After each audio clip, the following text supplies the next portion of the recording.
How has it strained the family? A lot. There's a lot of attitude, a lot of disrespect, and it's hard to tell what is all of the conditions and what's the age.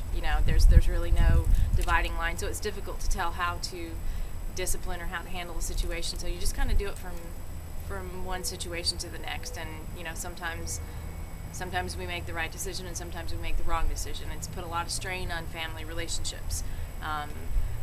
Jacob and his dad have a very strained relationship because of the disrespect and everything. But, we get through it, and we do have a strong foundation, and we are a strong family. So, it's hard, but you get through it.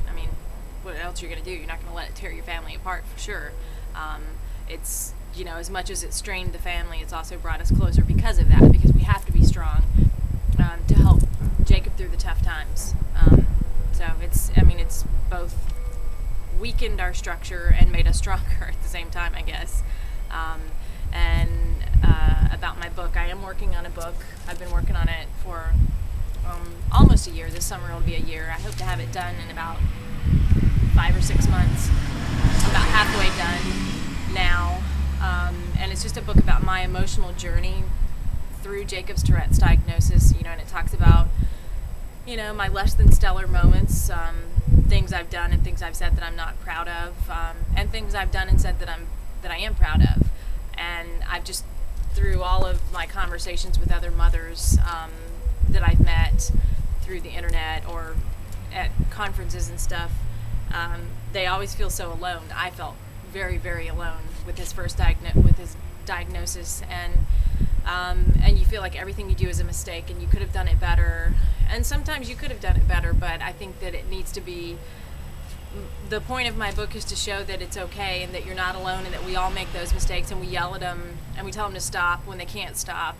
And so that's kind of the point of the book, is just to extend that helping hand, I guess, that kind of support out to other parents, and not just parents of children with Tourette's, but parents of children with any type of disability that can put a strain on things. So that's the book. And do we ever have a date night? No, we don't. We don't have a babysitter, so we don't really get those. Maybe once or twice a year on an anniversary. We're working on that though, because we really need it. It's affected. We just don't get much time together, and when we do get time together, we tend to be talking about Jacob, or, not that that's bad, but, we need time out. So we're working on that. We don't really get that now. Raising awareness about Tourette's syndrome through my book, through everybody that I meet, that I mention it to. I always talk about it. I always bring it up in conversations whenever I can. I'm also part of a Tourette Syndrome Educational Committee for Georgia that just got started, actually is just getting started, and we're going to be giving in-service workshops to teachers and students in the schools just to explain Tourette syndrome, what it is and what it isn't, to bring awareness to that. And it's so important because just to teach tolerance, and not just for Tourette syndrome, but for disabilities of any kind and differences of any kind. That's really important to me. It's really important to me that people are accepted for who they are, and to teach them that it's okay to be different, just to be who you are and to be comfortable with that. The most embarrassing moment is probably the ice skating moment. There was another moment on the plane. We were on a trip to New York, and he had a similar breakdown on the plane that he did at the ice skating rink, and that was probably worse because I could not get him off of the plane. We were stuck on the plane.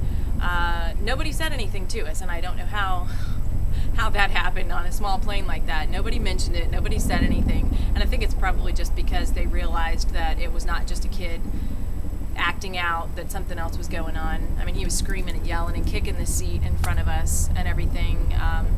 And that was really hard. That was tough. That was probably the most embarrassing moment because it was in such a confined space. Greatest moment, I don't know, we've had lots of them. I think some of my proudest moments with Jacob are just when he's open with people about it, just out in public. If we're walking and he sees somebody staring at him, he'll go up and say, "Oh, my name's Jacob. I have Tourette syndrome. Do you know what that is?" And he'll go to explain it. And those are the great moments. Those little moments. Those are the great moments.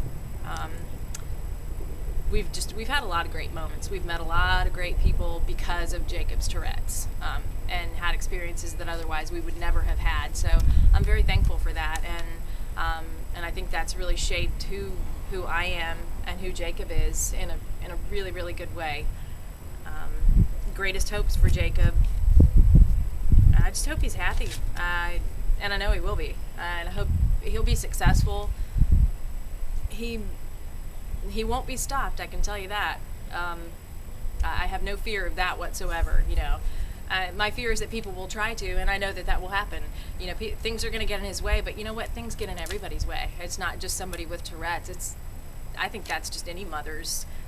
I don't think that's a fear that's strictly Tourette's related. I think that it's any mother's fear. You know, I just want him to be happy, and to do what he wants to do what makes him happy, and not let anybody get in his way. Sometimes I worry that, you know, that he won't find somebody who'll love him and accept him for who he is, but I know he will, because he's pretty great. And I guess that's it. Anything that I want to add, I guess it would just be that I hope that everybody gets the chance to have somebody like Jacob in their lives, because he's really amazing. That's it.